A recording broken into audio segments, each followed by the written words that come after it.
नमस्कार दोस्तों, आज फिर से स्वागत करता हूं सुखदीप की आवाज़ में। दोस्तों, आज की कहानी हमारी बहुत ही बढ़िया होने वाली है, इसलिए कहानी को पूरा सुने। और आप इस चैनल पर नए हैं तो चैनल को सब्सक्राइब करना मत भूलिए। चलिए कहानी को शुरू करते हैं। मेरा नाम चंकी पांडे है। मैं एक बिजनेसमैन आदमी हूँ। मेरे पास भगवान का दिया सब कुछ था। पैसा, प्रॉपर्टी, बड़ा सा घर, ढेर सारी गाड़ियाँ, अच्छा बिजनेस और मेरी पसंद की ही मेरी पत्नी जिससे मैंने अपनी शादी की। उम्र में लव मैरिज की थी। और सबसे स्पेशल चीज़, एक खूबसूरत बेटी। मेरी बेटी अब जवान हो गई थी। उसकी उम्र 20 साल थी। मगर मेरी बेटी के अंदर एक कमी थी जो मेरी सबसे बड़ी कमजोरी थी। मेरी बेटी को दिमागी परेशानी थी। वह अपना दिमागी संतुलन कभी भी किसी भी टाइम खो देती थी। जब मेरी बेटी 8 साल की थी तब वह छत पर नौकरानी के बच्चों के साथ खेल रही थी। खेलते खेलते गिर जाने की वजह से उसके दिमाग में गहरी चोट लग गई थी, जिसकी वजह से उसने अपना दिमागी संतुलन खो दिया था। मेरी पत्नी तो थी ही शुरू से लापरवाह। मेरी पत्नी ज़्यादातर किट्टी पार्टी करती थी, अपने दोस्तों के साथ ज़्यादा मेलजोल में रहती थी। वो एक गरीब फैमिली से थी। मेरी पत्नी हमारे ही घर में काम करने वाले बहुत पुराने नौकर की बेटी थी। नौकर कभी कभी हमारे घर पर अपनी बेटी को ले जाया करता था। मेरे पापा उस नौकर को अपना सबसे खास नौकर मानते थे, जिसकी वजह से वह हमारे घर पर किसी भी टाइम और कभी भी आ जाया करता था और अपनी बेटी को भी लेकर आया करता था। जब उसकी बेटी जवान हुई और मैं भी जवान हुआ तो मेरे मन में उसे पसंद करने लगा। मेरा दिल उस पर आ गया था। जबकि हम लोग खानदानी अमीर लोग थे, इसलिए मेरा मेल उस लड़की के साथ कहीं से कहीं तक नहीं बनता था। लेकिन क्या कर सकते हैं, जब किसी पर दिल आ जाता है तो इंसान चाहता है कि जिसको हम पसंद करते हैं वह किसी भी हाल में हमें मिल जाए। मैंने जिद बांध ली थी कि मैं इस लड़की से ही शादी करूंगा। वह एक गरीब बाप की बेटी थी और उसका पिता हमारे घर में नौकरी किया करता था। हमारे ही दिए गए पैसों से उसका घर का गुजारा जैसे तैसे हो रहा था। नौकर के लिए इससे अच्छी बात और क्या हो सकती थी। उसकी बेटी उसके मालिक के बेटे की पत्नी बनती। मैं अपने माता पिता का इकलौता बेटा था। मेरी मम्मी बचपन में ही हार्ट अटैक आ जाने की वजह से इस दुनिया से चल बसी थी। मेरे पापा मेरी अभी शादी नहीं करना चाहते थे, क्योंकि उनका कहना था कि उनका बेटा भी अपने पापा की तरह एक बड़ा बिजनेसमैन बने। जबकि उस समय मैं अपनी पढ़ाई पूरी कर रहा था और इसी उम्र में मुझे नौकर की बेटी सीमा से प्यार हो गया था। मम्मी इस दुनिया से जा चुकी थी। घर में वैसे तो काफ़ी सारी नौकरानियां थी, मगर फिर भी घर को किसी बहू की ज़रूरत थी। लोग मेरे पापा से कहा करते थे कि आपका बेटा तो जवान है, आप उसकी शादी कर दो। पढ़ाई पूरी होने के बाद उसको संभालना तो आपका बिजनेस ही है, तो फिर अपने बेटे की शादी करने में देर किस बात की। मेरे पापा के दिमाग में यह बात बैठ गई थी और उन्होंने मेरे लिए लड़की तलाश करना शुरू कर दी थी। मगर मैं किसी और लड़की से शादी नहीं करना चाहता था। मेरे दिल में तो सीमा अपनी जगह बना चुकी थी। मैंने अपने पापा से साफ साफ कह दिया था कि मैं अंकल की बेटी सीमा से को पसंद करता हूँ। मैं जानता था कि यह बात मेरे पापा को बहुत बुरी लगेगी, क्योंकि सीमा की फैमिली मेरी फैमिली के स्टेटस की नहीं थी। लेकिन मैं अपने पापा का इकलौता बेटा था और वह मुझसे बहुत ज़्यादा प्यार करते थे, इसलिए मेरी जिद के आगे हार गए थे और सीमा को अपने घर की बहू बनाने के लिए तैयार हो गए थे। मेरे पापा को बस इतनी ही फिक्र थी कि लोग क्या कहेंगे। मगर फिर मेरे पापा को समझाया था कि अगर मेरी शादी हमारे ही स्टेटस की किसी लड़की से हो जाती है तो लोग तब भी बातें बनाएंगे। लोगों को तो बातें बनाने के लिए बहाना चाहिए। आपके लिए अगर आपके बेटे की खुशी इम्पोर्टेंट रखती है तो आप मेरी बात मान लीजिए। मेरे पापा लोगों की बातों को इग्नोर करके मेरी बात मान गए थे और उन्होंने मेरी शादी सीमा के साथ करवा दी थी। सीमा को पाने के बाद मुझे ऐसा लगा जैसे मेरे हिस्से में दुनिया की सबसे खूबसूरत और अच्छी लड़की आ गई है। मगर मैं नहीं जानता था कि सीमा, जिसको पेट भर के खाना भी नसीब नहीं होता था और कपड़े भी फटे ना फने पहनती थी, मेरे घर में आने के बाद उसने मुझे पूरी तरह से अपने काबू में कर लिया था। मेरे पापा को लगता था कि सीमा एक गरीब बाप की बेटी है, वह हमारे घर में इस गृहस्थी को अच्छी तरह से संभाल लेगी। सीमा ज़्यादा पढ़ी लिखी नहीं थी, शायद 5वीं या 6ठी कक्षा तक ही उसने पढ़ाई पूरी की होगी। लेकिन हमारे घर आने के बाद वह इतनी मॉडर्न हो गई थी कि कोई उसे देखकर कह नहीं सकता था कि वह किसी गरीब बाप की बेटी है। उसने मुझे अपने प्यार भरी बातों में लेकर अपने पिता को भी अमीर बना दिया था और ऐसी ऐसी लड़कियों से दोस्ती की थी जो बहुत ही ज़्यादा अमीर थी। मेरी पत्नी अपना सारा काम अपनी दोस्तों को दिया करती थी, जबकि मैं अपने बिजनेस में बिजी हो गया था। शादी के 2 साल बाद जब मेरी पढ़ाई पूरी हो गई तो मैंने जल्दी ही अपने बिजनेसमैन को संभाला। पापा मुझे को गर्व महसूस होता था कि मैंने उसके बिजनेस और ज़्यादा नहीं आगे बढ़ा दिया। मेरे पापा को मुझसे तो बहुत उम्मीद थी और मैंने अपने पापा की उम्मीद को पूरा भी कर दिखाया था। लेकिन सीमा मेरी उम्मीद पर पूरी नहीं उतरती। सीमा हमेशा अपनी मनमानी करती थी। हमारे घर में दौलत मिल जाने के बाद वह बहुत ज़्यादा बिगड़ गई थी। शुरू शुरू में वह मुझे अपनी प्यार भरी बातों में लेती रही और मुझसे अपनी हर बात को आसानी से मनवाती रही। मैं उसकी हर बात को खुशी खुशी बर्दाश्त कर लिया करता था, क्योंकि वह मेरी पत्नी थी और मैं उसे बहुत पसंद करता था। मनपसंद औरत अगर आपसे कोई डिमांड करती है तो आप खुशी खुशी उसे पूरा कर देते हो। मैंने भी अपनी पत्नी की हर ख्वाहिश पर खुशी अपना सर झुका दिया था। लेकिन जब शादी के 2.5 साल बाद पता चला कि मेरी पत्नी को एक गुड न्यूज है और वह मेरे बच्चे की मां बनने वाली है, तो मैंने उस पर और ढील छोड़ना शुरू कर दिया था, क्योंकि मेरी मोहब्बत उससे पहले से कई गुना ज़्यादा बढ़ गई थी। कभी कभी जो मैं उस पर थोड़ी बहुत रोक टोक किया करता था, अब मैंने वह भी पूरी तरह से बंद कर दी थी। मगर मैं अपनी पत्नी को प्रेगनेंसी में घर में रहने की एडवाइस दिया करता था। इस दौरान मेरे पापा भी इस दुनिया को छोड़कर चले गए थे और घर कारोबार इस तरह जिम्मेदारी मेरे ही कंधों पर आ गई थी और मेरी पत्नी के 9 महीने भी जैसे तैसे पूरे हो गए थे।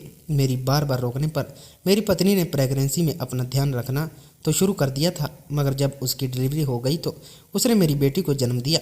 उसके कुछ दिनों के बाद उसने फिर से अपनी वही लाइफ एंजॉय करना शुरू कर दी थी जो वह पहले करती थी। हमेशा अपनी दोस्तों को ज़्यादा से ज़्यादा टाइम देना, घर ना रुकना, घर की किसी बात पर देखभाल ना करना और यहाँ तक कि अपनी बेटी पर भी वह ध्यान नहीं दिया करती थी। मेरी बेटी मुझे बहुत ज़्यादा प्यारी थी, क्योंकि वह मेरा अपना खून थी, इसलिए मेरे दिल में उसके लिए मोहब्बत मेरी पत्नी से भी ज़्यादा थी। मेरी बेटी 2 महीने की हुई थी जब मेरी पत्नी ने अपनी दोस्तों के साथ घूमना फिरना शुरू कर दिया था। मैं हर बात बर्दाश्त करता था, मगर अपनी पत्नी का अपनी बेटी को इग्नोर करना बर्दाश्त नहीं कर सकता था। उन दिनों मेरे ऊपर काम का प्रेशर ज़्यादा बढ़ गया था और मुझे 5 दिन के लिए बिजनेसमैन के सिलसिले में अमेरिका जाना था, इसलिए मैं अपनी टीम के साथ अमेरिका चला गया था। मगर अपनी पत्नी को समझाकर गया था कि वह मेरी बेटी पर ध्यान दिया करे। मैंने अपनी पत्नी से कहा था कि मैं तुमसे यह नहीं कहता कि तुम घर में रहा करो या फिर मैं तुम पर किसी तरह की कोई रोक टोक नहीं कर रहा। मेरा कहना सिर्फ इतना है कि तुम जहाँ पर भी जाओ अपनी बेटी को अपने साथ लेकर जाओ और उसका ध्यान रखो। मेरी पत्नी मेरे सामने इस तरह से रिएक्ट करती कि जैसे वह मेरे पीछे मेरी बेटी का बहुत ज़्यादा ध्यान रखती होगी, मगर मैं जानता था कि वह लापरवाह है, क्योंकि जब से उसे मेरे घर में आने के बाद दौलत और दुनिया का ऐशो आराम मिला था, वह बहुत ज़्यादा बिगड़ गई थी और उसके पैर ज़मीन पर नहीं थे। लेकिन पहले की बात और थी, अब की बात और है। अब हमारी ज़िंदगी में हम दोनों के अलावा हमारी एक नन्ही सी जान भी आ गई थी, जिसका ख्याल रखना उसका फ़र्ज बनता था। मैं 5 दिन के लिए अमेरिका क्या चला गया।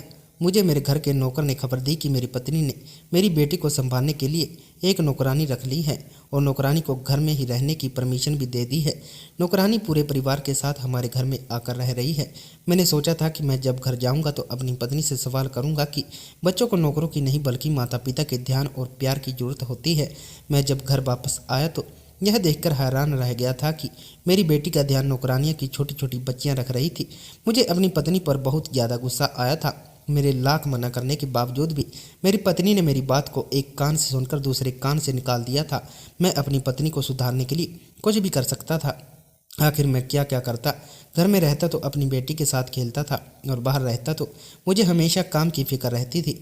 जिंदगी इसी तरह से गुजर रही थी और देखते ही देखते मेरी बेटी 8 साल की हो गई। मेरी बेटी का सारा ख्याल, उसके काम, यहाँ तक कि उसको स्कूल भेजना, अभी भी सारे काम नौकरानी ही किया करती थी। लेकिन मेरी पत्नी के नेचर में कभी भी बदलाव नहीं आया था। ऐसा नहीं था कि वह मेरी बेटी से प्यार नहीं करती थी, मगर मेरी बेटी से पहले उसके लिए उसके शौक़ आ जाते थे। मेरी सबसे बड़ी कमजोरी यह थी कि मैं उससे प्यार करता था, इसलिए उसकी हर बात को बर्दाश्त करता रहा। लेकिन एक दिन तो मेरी पत्नी ने हद ही कर दी थी। मेरी बेटी छत पर खेल रही थी। उस दिन मैं ऑफिस नहीं गया था, इसलिए मेरी पत्नी भी घर पर ही मौजूद थी। मेरी पत्नी किसी से फ़ोन पर बात कर रही थी, जबकि मैं बाथरूम में नहा रहा था, जब अचानक से नौकरानी की बेटियां चिल्लाते हुए नीचे आ गई थी। मेरी बेटी ने नौकरानी की बेटियों को अपने बचपन से देखा था, इसलिए उनको अपनी दोस्त मान लिया था और वही उसकी सबसे अच्छी सहेली बन गई थी। नौकरानी की बेटियों के साथ मेरी बेटी खुश रहती थी, इसलिए मैं भी कुछ नहीं कहता था, क्योंकि मेरे लिए मेरी बेटी की खुशी सबसे ज़्यादा थी। मेरी बेटी छत पर खेलते खेलते गिर गई थी और बेहोश हो गई थी। मैं और मेरी पत्नी जैसे ही छत पर दौड़ कर गए तो यह देखकर हैरान रह गए कि मेरी बेटी बेहोश जमीन पर पड़ी हुई है और उसके सर से ढेर सारा खून निकल रहा है। मैं जल्दी से उसे लेकर अस्पताल पहुंचा। डॉक्टर ने उसका ट्रीटमेंट किया और बताया कि उसकी दिमागी हालत कमज़ोर हो गई है क्योंकि चोट मेरी बेटी के दिमाग पर ही लगी थी। नौकरानी की बेटी और मेरी बेटी भाग भाग कर छत पर खेल रही थी। मेरी बेटी का पैर फिसल गया जिसकी वजह से छत पर रखी हुई भारी ईंट उसके सर में लग गई थी। डॉक्टर ने बताया था कि मेरी बेटी दिमाग से बहुत कमज़ोर हो गई है। काफ़ी दिनों तक मेरी बेटी का ट्रीटमेंट अस्पताल में चलता रहा। उसके बाद मेरी बेटी घर वापस आ गई थी। मेरी बेटी को लगातार दौरे पड़ते रहे। मैंने अपनी बेटी का इलाज शहर के बेस्ट डॉक्टर से करवाया था। मेरी बेटी की तबीयत में तब तो काफ़ी सुधार आ गया था, मगर जैसे जैसे मेरी बेटी की उम्र बढ़ती जा रही थी उसको रात के समय दौरे पड़ते जा रहे थे। रातों को उठ उठकर रोया करती थी। यह सब कुछ मेरी पत्नी की लापरवाही का नतीजा था। अगर वह अपनी बेटी के साथ छत पर ही मौजूद होती तो शायद मेरी बेटी के साथ इतना बड़ा हादसा नहीं होता। लेकिन मेरी बेटी की कंडीशन देखकर मेरी पत्नी की कंडीशन भी बहुत ख़राब हो गई थी क्योंकि वह भी उससे बहुत प्यार करती थी। आखिर वह जैसी भी थी उसकी माँ थी और उसने उसको जन्म दिया था। बस तब से ही मेरी बेटी की दिमागी हालत बहुत कमज़ोर हो गई थी। मेरी बेटी ने पढ़ाई भी प्राइवेट कंप्लीट की थी क्योंकि जब वह स्कूल जाती थी तो उसके दौरे पड़ने लगते थे, जिस वजह से क्लास के बच्चे उससे बहुत डरते थे और कोई मेरी बेटी से फ्रेंडशिप तक नहीं करना चाहता था। घर में एक नौकरानी की बेटियां ही थी जो मेरी बेटी की सबसे ज़्यादा क्लोज थी और उसकी कंडीशन को समझती थी। नौकरानी मेरी बेटी का बहुत ख्याल रखती थी। मेरी पत्नी ने भी घर में ध्यान देना शुरू कर दिया था। मेरी बेटी के साथ यह हादसा हो जाने के बाद मेरी पत्नी के अंदर काफ़ी सारे चेंजेज आ गए थे। मुझे खुशी हुई थी कि मेरी पत्नी को मेरी बेटी की फिक्र होने लगी है। उस दिन के बाद मेरी पत्नी ने अपने सारे दोस्तों से मिलना जुलना बहुत कम कर दिया था। पूरी तरह से ख़त्म तो नहीं किया था, लेकिन मैं इस बात से ही खुश था कि वह घर में रहकर अपनी बेटी पर ध्यान दे रही है। ज़िंदगी इसी तरह से गुजर रही थी और फिर मेरी बेटी जवान हो गई और उसकी उम्र 20 साल हो गई थी। मेरा बिजनेस तो आसमान छू चुका था। मेरे पास काफ़ी दौलत थी। मैं अपनी बेटी को ठीक करना चाहता था, मगर मेरी बेटी का इलाज नहीं पॉसिबल था। मेरी बेटी कुछ दिन तो ठीक रहती, मगर उसे दोबारा से दौरे पड़ने लग जाते। कभी कभी तो वह रात के कमरे का सारा सामान निकालकर फेंक दिया करती थी और कभी कभी किसी भी नौकर को उल्टा सीधा बोल देती और बेहोश हो जाती थी। कभी कभी ऐसा करती थी कि घर से बाहर निकलने की कोशिश करती और ज़ोर ज़ोर से चिल्ला चिल्ला कर रोती क्योंकि उसके सर में बहुत तेज़ दर्द होता था और वह इस दर्द को कंट्रोल करने के लिए ही ऐसी अजीब अजीब हरकतें करने लग जाती थी। मेरी बेटी की ऐसी हरकतों से घर के नौकर भी डरने लगे थे। घर में पहले के मुकाबले नौकर बहुत कम गए थे क्योंकि मेरी बेटी किसी भी नौकर के ऊपर कुछ भी फेंकते मारा करती थी, जिससे कई नौकर और नौकरानियाँ घायल हो चुकी थी। पुरानी वाली नौकरानी भी अपनी बेटियों को लेकर अब हमारे घर से जा चुकी थी। मेरी बेटी पूरी तरह से अकेली रह गई थी। हम उसे घर से निकलने नहीं देते थे क्योंकि उसकी कंडीशन ही ऐसी नहीं थी कि वह कभी भी अपने होश खो बैठती थी। हम नहीं चाहते थे कि हमारी बेटी की किसी भी गलत हरकत की वजह से किसी का बड़ा नुकसान हो जाए। मेरी बेटी सिर्फ अपनी माँ और अपने माता पिता के ही कंट्रोल में आती थी।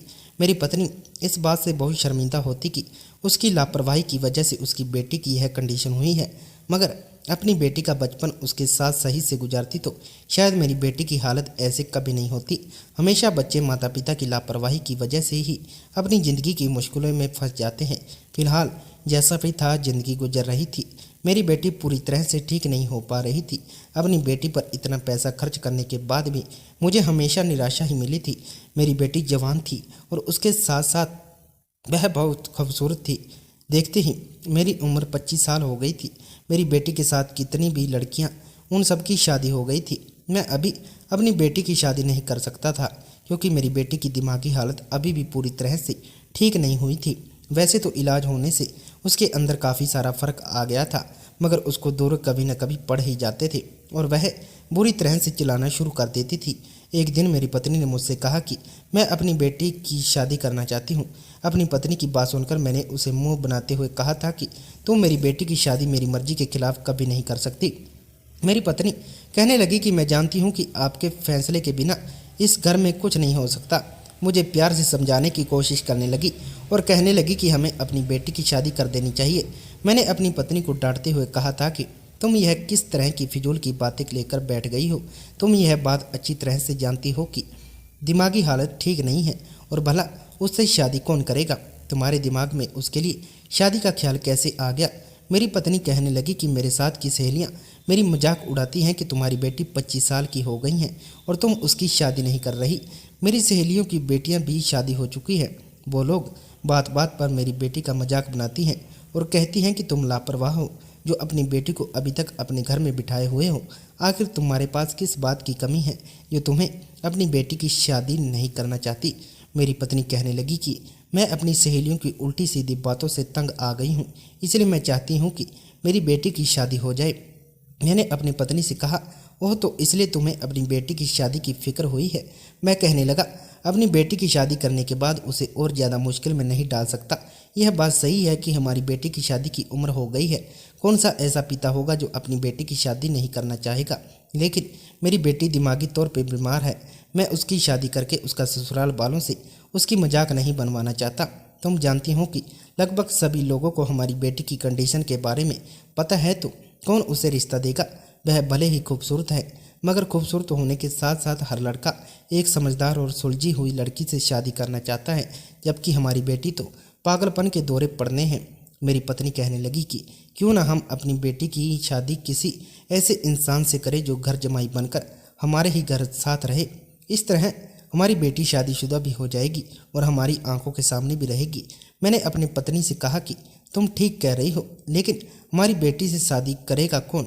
कोई ऐसा लड़का भी तो होना चाहिए जो मेरी बेटी से शादी भी कर ले। तो मेरी पत्नी कहने लगी कि उसकी आप फिक्र मत करो, मैं अपनी बेटी के लिए लड़का खुद तलाश कर लूँगी। मैंने अपनी पत्नी से कहा कि मैं अपनी बेटी का हाथ किसी ऐसे राह चलते इंसान को नहीं दूंगा, सोच समझकर ही फैसला करूंगा। मेरी पत्नी कहने लगी कि मैं सबसे पहले लड़के को आपसे ही मिलवाऊंगी। पत्नी की बात सुनकर मैं खामोश हो गया, क्योंकि मेरी पत्नी बिल्कुल ठीक कह रही थी। मेरी बेटी की उम्र शादी की हो गई थी। मुझे भी अपने दोस्तों के सामने और कुछ रिश्तेदारों के सामने शर्मिंदगी का सामना करना पड़ता था। लोग मुझसे भी कहते थे कि तुम्हारी बेटी ठीक हो गई है, अब तुम्हें उसकी शादी कर देनी चाहिए। लेकिन यह बात कोई नहीं जानता था कि मेरी बेटी को कभी कभी रात के समय दौरे पड़ जाते थे। मेरी बेटी का ख्याल रखने के लिए मैंने घर में ही एक नर्स को भी लगाया हुआ था, लेकिन एक दिन गुस्से में आकर मेरी बेटी ने नर्स के साथ भी बहुत बदतमीजी की थी, जिसकी वजह से नर्स डर कर हमारे घर से चली गई थी। मुझे हमेशा अपनी बेटी की फिक्र सताने लगी थी कि अगर ऐसा ही चलता रहा तो फिर मेरी बेटी का आने वाला फ्यूचर कैसा होगा। मेरी पत्नी कुछ दिनों के बाद ही एक लड़के को मेरे पास लेकर आई थी। वो लड़का हमारे गेस्ट रूम में बैठा हुआ था, मेरा इंतजार कर रहा था। मेरी पत्नी मुझसे कहने लगी, मैं उसकी मम्मी हूँ, रिश्ता लेकर आई हूँ और लड़का गेस्ट रूम में बैठकर आपका इंतजार कर रहा है। आप एक बार लड़की से मिल लो। वह लड़का बहुत शरीफ, संस्कारी और सिंपल है। मुझे यकीन है कि हमारी बेटी के साथ बहुत खुश रहेगी, और तो और यह हमारी बेटी से शादी करने के लिए तैयार है। मैंने इसको अपनी बेटी के बारे में सब कुछ बता दिया है और यह हमारा घर जमाई बनने के लिए भी तैयार है। मैं उस लड़की से जब मिला तो काफ़ी इम्प्रेस हुआ था, क्योंकि उसने मुझसे कहा था कि अंकल, मैं आपकी बेटी से शादी पैसों की वजह से नहीं करना चाहता, बल्कि मैं किसी मासूम लड़की से शादी करना चाहता हूँ, क्योंकि आजकल के ज़माने में बहुत तेज़ लड़कियाँ हैं। मासूम लड़कियों का तो ज़माना नामो निशान ख़त्म हो गया है। उस लड़के ने मैंने कई सवाल जवाब किए थे, जिस पर उसने ठीक ठाक जवाब दिया था। मेरी पत्नी ने इस लड़के के बारे में बताया था कि यह लड़का उसकी एक दोस्त के ऑफिस में काम करता है। यह बहुत मेहनत से अपना काम करता है, गरीब है लेकिन ईमानदारी से पैसा कमाता है और सच्चाई के रास्ते पर चलने वाला है। यह लड़का जरूर हमारी बेटी को खुश रखेगा। वैसे तो यह लड़का देखने में बहुत स्मार्ट था, पढ़ा लिखा था, हाई एजुकेटेड था, मगर इसके परिवार में इसके आगे पीछे कोई भी नहीं था। एक छोटा सा घर था जहाँ पर यह लड़का अकेला रहा करता था। मेरी पत्नी ने कहा कि हमारी बेटी को कोई रिश्ता देने के लिए तैयार नहीं है। यह लड़का सीधा साधा है, इसलिए हमारी बेटी के साथ खामोशी से ज़िंदगी गुजार लेगा। मैंने कहा, लेकिन यह लड़का मामूली सी नौकरी करता है। मैं अपनी बेटी की शादी किसी अपने ही बिजनेसमैन इंसान से करना चाहता था। मेरी पत्नी कहने लगी कि लोग हमारी बेटी को पागल समझते हैं। आखिर कौन से ऐसे बिजनेसमैन का बेटा होगा जिसका रिश्ता हमारी बेटी के लिए आएगा? यह लड़का हमारी बेटी के बारे में सब कुछ जानते हुए भी उसे एक्सेप्ट करने के लिए तैयार है और हमारे घर पे रहने के लिए तैयार है। बस बदले में इसे नौकरी चाहिए। यह अपना पैसा कमाकर हमारी बेटी को अपनी मेहनत से कमाए गए पैसों की रोटी खिलाना चाहता है। और फिर वह गरीब है तो क्या हुआ, हमारी ही तो एक बेटी है। आपका कमाया हुआ सब कुछ हमारी बेटी का ही तो है। हम अपना सब कुछ अपनी बेटी दामाद के नाम कर देंगे। इस तरह यह गरीब लड़का एक बिजनेसमैन बन जाएगा। वैसे भी यह बहुत टैलेंटेड है। इस तरह हमारी बेटी का भी फ्यूचर आगे तक सिक्योर भी हो जाएगा। भला इससे अच्छा रिश्ता हमें कहाँ मिल सकता है। मेरी पत्नी कहे तो बिल्कुल ठीक रही थी। मैंने अपनी पत्नी की बात मान ली थी, सिर्फ यही सोचकर कि जो लड़की पागलपन का शिकार हो उससे तो कोई गरीब इंसान भी शादी करने के लिए तैयार नहीं होता। यह लड़का फिर भी मेरी बेटी से शादी करने के लिए तैयार था, इसलिए मैंने उसकी शादी अपनी बेटी के साथ करवा दी थी। मेरी बेटी ने भी खुशी खुशी शादी कर ली थी, क्योंकि मेरी बेटी मेरा बहुत कहना मानती थी। भले ही उसे कभी कभी दौरे पड़ जाते थे, मगर जब वह नॉर्मल होती थी तो बहुत समझदारी की बातें किया करती थी।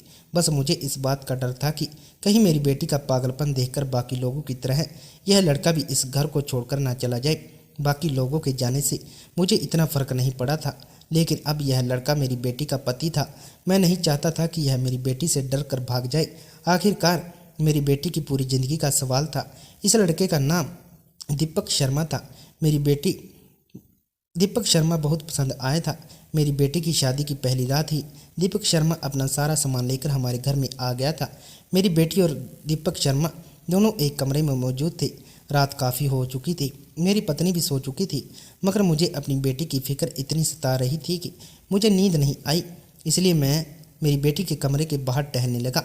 मैंने सोच लिया था कि अगर मेरी बेटी ने दीपक शर्मा पर हमला कर दिया कोशिश की तो मैं दीपक शर्मा को फ़ौरन ही बचा लूँगा। मैं काफ़ी देर तक कमरे के बाहर टहल रहा था, लेकिन कमरे के अंदर से एक अजीब सी खामोशी का एहसास हो रहा था। मुझे टहलते टहलते सुबह के 6 बज गए थे, लेकिन मेरी बेटी के कमरे से कोई भी अजीब तरह की आवाज़ नहीं आई थी। मुझे खुशी हुई कि मेरी बेटी को आज दौरा नहीं पड़ा। मेरे दामाद ने उसे जंजूर संभाल लिया होगा। वैसे भी कमरे के जाने से पहले दीपक शर्मा मुझे तसल्ली देकर गया था कि वह आपकी बेटी का बहुत ख्याल रखेगा, क्योंकि अब वह उसकी पत्नी है और उसकी जिम्मेदारी भी है। इसलिए मुझे उसकी फ़िक्र करने की ज़्यादा ज़रूरत नहीं है। लेकिन मुझे अपनी बेटी से ज़्यादा दीपक शर्मा की फ़िक्र हो रही थी। यह रात गुजर जाने के बाद मेरी वह फिक्र भी दूर हो गई थी। सुबह के समय मैं अपने कमरे में जाकर सो चुका था। आज मुझे बड़ी बेफिक्री की नींद आई थी, क्योंकि मेरा सपना पूरा हो चुका था। मेरी बेटी की शादी हो गई थी और मेरी बेटी के अंदर काफ़ी हद तक बदलाव भी आ गया था। बेटी की शादी हो जाने के बाद मैंने ऑफिस जाना शुरू कर दिया था और मैं दीपक शर्मा को भी अपने साथ लेकर जाता था, क्योंकि मैं उसे ऑफिस के काम समझा दिया करता था। मैंने उसे ऑफिस का मैनेजर बना दिया था। सब लोग मेरे दामाद की बहुत तारीफ़ करते, क्योंकि वह था ही इतना अच्छा। मेरी बेटी की उसकी बहुत तारीफ़ करती थी, क्योंकि वह मेरी बेटी की ख्वाहिश को पूरी करता था। हमारे घर में तो जैसे एक अजीब सी रौनक भी आ गई थी। मेरी बेटी को जो आधी रात के समय दौड़े पड़ा करते थे, अब मेरी बेटी सुकून की नींद सोई थी। मेरी पत्नी कहती थी कि मैंने आपसे कहा था कि दीपक शर्मा के साथ हमारी बेटी खुश रहेगी। कई दिन इसी तरह से गुजर गए थे। मेरे आधे से ज़्यादा काम भी दीपक शर्मा ने संभाल लिए थे। दीपक शर्मा तो सुबह ही ऑफिस के लिए निकल जाता था, लेकिन उम्र के साथ साथ मेरे अंदर अब थोड़ा बुढ़ापा भी आने लगा था। दीपक शर्मा मुझे घर पर आराम करने के लिए कहता था, इसलिए मैं ऑफिस देर से जाया करता था। यह कभी कभी तो हो ही जाता था। इस दौरान मैंने नोटिस किया था कि मेरी बेटी बहुत थकी थकी सी रहती थी। कभी कभी तो सर में बहुत तेज दर्द बनाती थी, तो कभी कभी उसे उल्टी भी आ जाती थी। मैं अपनी पत्नी से इस बारे में पूछता तो मेरी पत्नी कहती कि शादी होने के बाद लड़की के अंदर ऐसे ही बदलाव आ ही जाते हैं, इससे परेशान होने वाली बात नहीं है। मेरी बेटी शादी को 1 महीना गुजर गया था। वह दोनों 1 महीने के साथ बहुत खुश थे। दीपक शर्मा दामाद नहीं बल्कि मेरा बेटा बन गया था। मैंने उसे अपने घर की एक एक बात के बारे में बता दिया था और कहा था कि अब सारी जिम्मेदारी तुम्हें ही संभालनी है।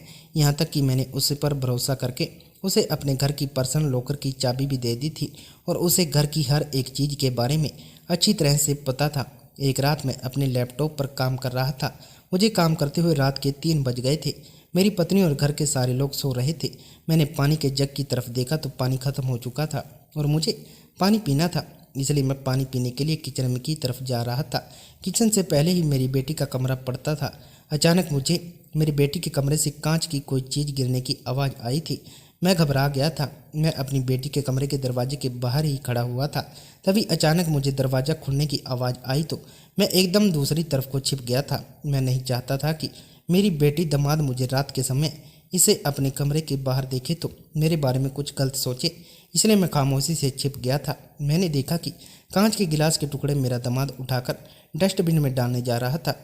जब मेरा दामाद कमरे के अंदर चला गया तब मैंने किचन से पानी लिया और मैं अपने कमरे में आ गया था और उसके बाद मैं गहरी नींद में सो गया। मेरी बेटी और पत्नी सुबह को देर से ही उठती थी, जबकि मेरा दामाद सुबह को 10 बजे तक ऑफिस चला जाता था। अब मैं भी सुबह को ही देर से उठ रहा था और फिर हम तीनों एक साइड डाइनिंग टेबल पर बैठकर नाश्ता किया करते थे। मेरी बेटी को मैं देख रहा था कि वह ठीक से नाश्ता नहीं कर रही थी। दोपहर के 12 बज रहे थे, फिर भी मेरी बेटी की आंखों में नींद भरी पड़ी थी।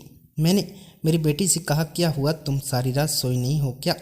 मेरी बेटी कहने लगी, पापा सोई तो हूँ मगर मुझे बहुत नींद आती है, मेरा दिमागी हमेशा भारी भारी रहता है। मैंने कहा, रात के 3 बजे तो तुम दोनों पति पत्नी जाग रहे थे। मेरी बात पर अचानक से मेरी बेटी चौंक गई और कहने लगी, नहीं पापा, मैं तो गहरी नींद में सो रही थी और दीपक शर्मा भी सो रहे थे।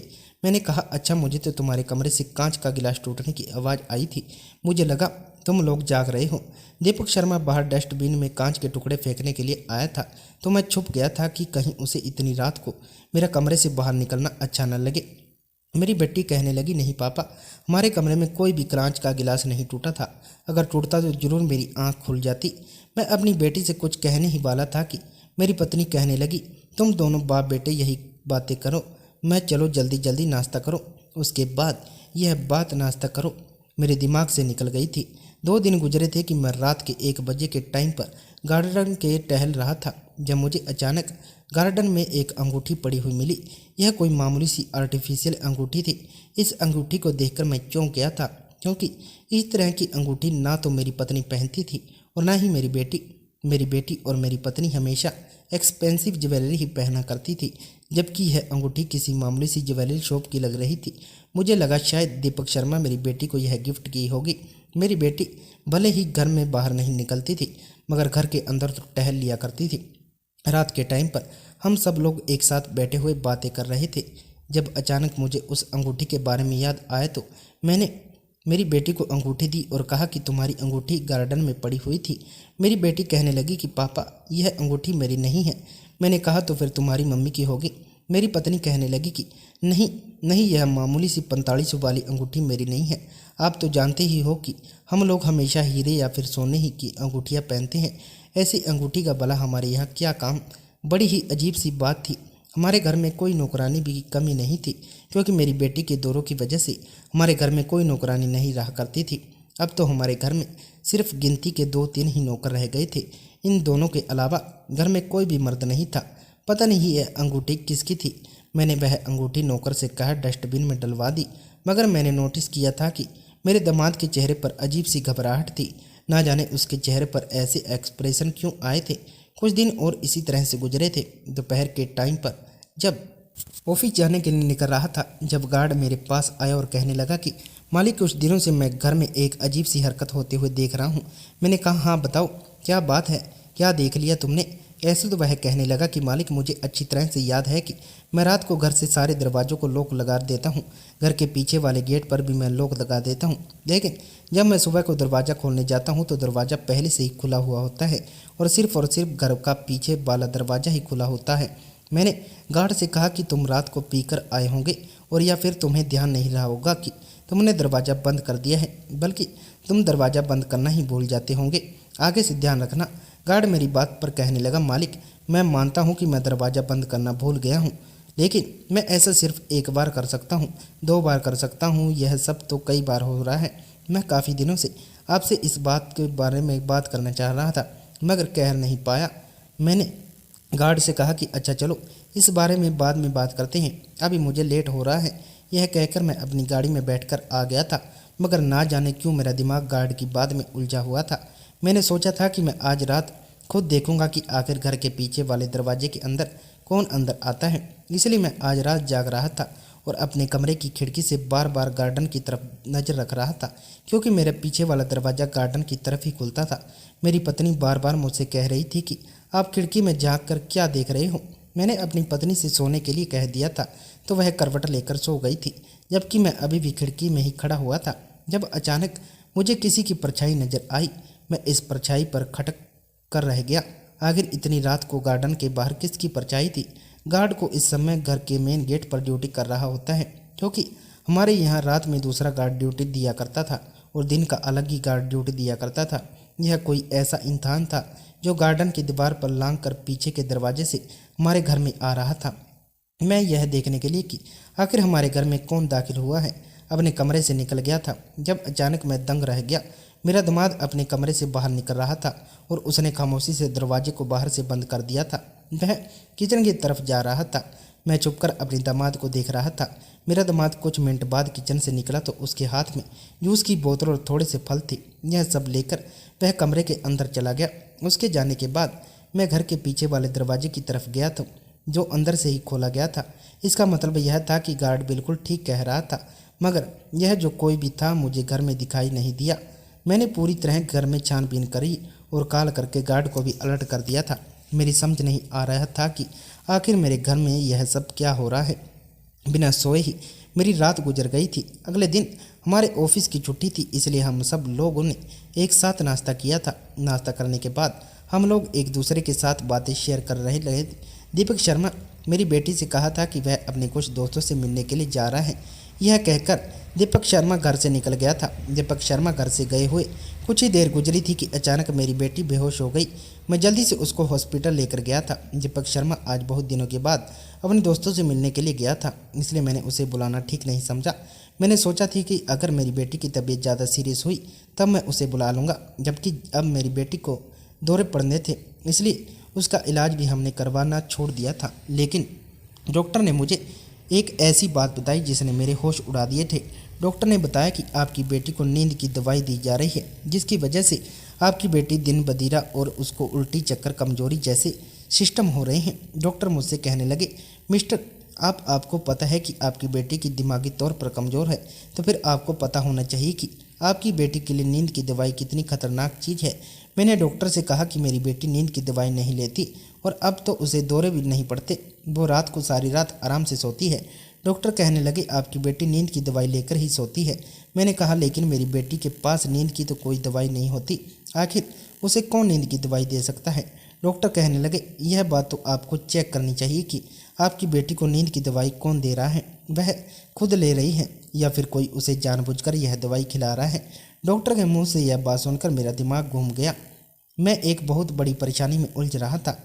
मेरी बेटी को मैं शाम तक डिस्चार्ज करके घर लेकर आया था। मैंने अपनी बेटी से नींद की दवाई के बारे में कोई बात नहीं की थी और ना ही अपनी पत्नी को इस बारे में कुछ बताया था। मेरी पत्नी तो बेटी की शादी हो जाने के बाद फिर बेफिक्र थी। उसने सोचा कि बेटी की शादी हो गई है तो फिर अब उसे बेटी का ख्याल रखने की कोई ज़रूरत नहीं है, लेकिन मैं बहुत परेशान था। मैंने अपनी बेटी से कहा था कि तुम अपना ध्यान नहीं रखती, इसलिए तुम ऐसी हो रही हो। डॉक्टर ने कहा है कि पेट भरकर खाना खाया करो और समय से खाना खाया करो। रात भी मैंने देखा है कि तुमने जूस और फल लेकर जा रहा था। मेरी बेटी कहने लगी, नहीं पापा, ऐसी कोई बात नहीं है, मैं तो टाइम से ही खाना खाती हूँ और पेट भर के खाना खाती हूँ। मैंने कहा, तो फिर आधी रात के टाइम पर दीपक शर्मा तुम्हें जूस और फ्रूट किसके लिए लेके जा रहा था। जब मेरी बेटी कहने लगी, पापा वह तो किसी के लिए भी जूस और फ्रूट नहीं लेकर आए थे, जबकि कल रात तो उन्होंने भी पेट भरकर खाना खाया था। इतनी ही देर में मेरा दामाद आ गया था और मेरी बेटी के लिए बहुत ज़्यादा फिक्रमंद होने लगा। दीपक शर्मा को अकेले ही बात करने के लिए उसे अपने कमरे में बुलाया था। मैंने उससे कहा था कि तुम कितने कमज़ोर होते जा रहे हो, तुम अपना ख्याल नहीं रखते। मेरी बेटी बता रही कि कल रात तुमने भर पेट का खाना खाया था। दीपक शर्मा कहने लगा कि नहीं नहीं पापा, मैंने तो खाना पेट भरकर ही खाया था। मैंने दीपक शर्मा से कहा, अच्छा तो फिर रात के टाइम पर जूस और कल मेरी बेटी के लिए अपने लिए होगी। बात पर अचानक से दीपक शर्मा चौंक गया था और मेरे चेहरे को गौर से देखने लगा। दीपक शर्मा कहने लगा, पापा आपको कैसे पता? आधी रात को जूस और फल खा रही थी, क्या आपने उस समय खाते हुए देख लिया था? मैंने कहा, नहीं नहीं, मैंने उस रात खाते हुए नहीं देखा, बल्कि आधी रात के टाइम पर किचन में फ्रूट लेने के लिए गया था। मुझे भूख लग रही थी, लेकिन जब मैंने फ्रिज में फ्रूट देखे तो फ्रूट नहीं थे। फिर मैंने सोचा कि जूस लेता हूँ तो जूस नहीं था। मैं समझ गया था कि मेरी बेटी होगी, वही मैं कभी कभी रात के बीच में उठकर जूस और फ्रूट खा लेती है। मेरी बात पर अचानक दीपक शर्मा के चेहरे पर तसल्ली भरे एक्सप्रेशन आए और वह हंसने लगा था। कहने लगा, जी मेरी बेटी लगी थी, वह इसलिए किचन से खाने का सामान लेकर आई थी। मेरा दामाद मेरे पास तो चला गया, मगर मुझे शक के जाल में डाल गया। मुझे अपने दामाद पर बहुत शक हो रहा था, क्योंकि ऐसी कई बातें मैंने उसके अंदर देख ली थी जो मुझे अब शक में डाल रही थी। वो अंगूठी किसकी थी? हमारे घर में रात को कौन आता था और मेरी बेटी को नींद की दवाई कौन दे रहा था और मेरा दामाद मुझसे झूठ क्यों बोल रहा था। यह सारे सवाल मेरे दिमाग में घूम रहे थे। 2 दिन गुजरे थे। मेरी बेटी की तबीयत में काफ़ी फ़र्क आया था। मेरी कड़ी नज़र में मेरे दामाद थी। अगर वो मुझसे झूठ बोल रहा था तो वह समझ गया था कि मैंने उसे उस दिन फ्रूट और जूस लेते हुए देख लिया था, इसलिए अब वो मुझसे सावधान हो गया था। मेरे दामाद ने मुझसे कहा कि पापा, मैं आपकी बेटी कहीं लॉन्ग ड्राइव पर ले जाना चाहता हूँ। वैसे भी शादी से अभी अभी तक हम दोनों कहीं पर नहीं गए। मैंने कहा हाँ हाँ बेटा, क्यों नहीं, तुम लोग चले जाओ जहाँ तुम्हें जाना है। मेरी पत्नी ने एडवाइस दी थी कि तुम लोगों को दूर कहाँ जाना, लोनावाला में हमारा अपना एक रिसोर्ट है जो बहुत खूबसूरत है। तुम मेरी बेटी को वहाँ पर अपने पापा के साथ बहुत जाया करती थी। तुमने अभी तक हमारा रिसोर्ट देखा भी नहीं है, क्यों ना तुम दोनों वहाँ पर चले जाओ और 1-2 दिन रुक कर आओ। इस तरह हम दोनों की एंजॉयमेंट भी हो जाएगी और मेरी बेटी की पुरानी यादें भी ताज़ा हो जाएंगी। मेरी बेटी इस पर बात पर मान गई थी। रिजॉर्ट के नाम से वह बहुत खुश हुई थी और अपने पति से जिद करने लगी कि उसे रिजॉर्ट पर ही जाना है। मैंने रिजॉर्ट में नौकरों को कॉल करके साफ सफाई करवा दी थी। मेरी बेटी दामाद रिजॉर्ट में जा चुके थे। मैं भी उन लोगों का पीछा करते हुए चला गया था। वहाँ के नौकरों को तो यह बात पता थी कि मैं वहाँ पर आया हूँ, लेकिन मेरी बेटी दामाद में से किसी को भी यह बात का पता नहीं था, क्योंकि मैं वहाँ पर खामोशी से गया था। मैं नहीं चाहता था कि मेरे दामाद को मुझ पर शक हो जाए। मुझे अपने दामाद पर पूरा शक था और मैं अपनी बेटी को उसके हवाले नहीं छोड़ सकता था। अपनी बेटी की भलाई के लिए मैं उन दोनों का पीछा करते हुए रिसोर्ट पर चला गया। रात हो चुकी थी। मेरी बेटी और दामाद तो मुझसे पहले रिसोर्ट जाने के लिए निकल थे और मैं उन लोगों के जाने के काफ़ी समय बाद घर से निकला था, इसलिए मुझे रिसोर्ट पहुंचते पहुंचते रात हो गई थी। मैं जैसे ही रिसोर्ट के अंदर पहुंचा तो मुझे अंदर से किसी की बातों की आवाज़ आ रही थी।